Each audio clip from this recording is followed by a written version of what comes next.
Permukiman warga di kawasan pesisir pantai Kecamatan Johan Pahlawan, Kabupaten Aceh Barat diterjang banjir rob pada Sabtu pagi 11 Juli 2020. Akibatnya ratusan rumah tergenang air laut dengan ketinggian lebih kurang setengah meter.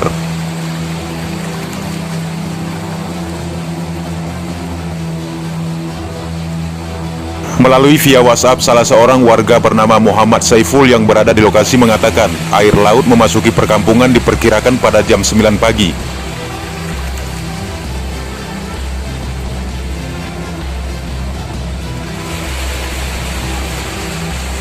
Bupati Aceh Barat Haji Ramli MS juga meninjau langsung banjirop di Kampung Pasir Johan Pahlawan dan memerintahkan BPBD, Dinas Sosial dan dinas terkait lain untuk segera membantu masyarakat yang terkena dampak.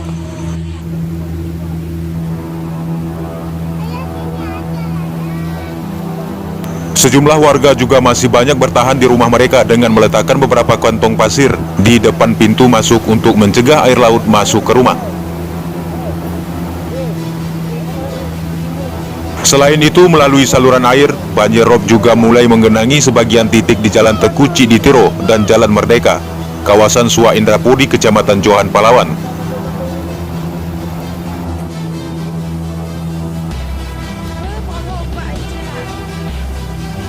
Warga lainnya juga berharap agar banjir yang mengepung rumah mereka segera surut dan meminta agar pemerintah secepatnya membangun tanggul permanen sebagai penghalang air laut agar kejadian serupa tidak terulang kembali. Hingga berita ini kita kabarkan, air laut masih menggenangi permukiman warga.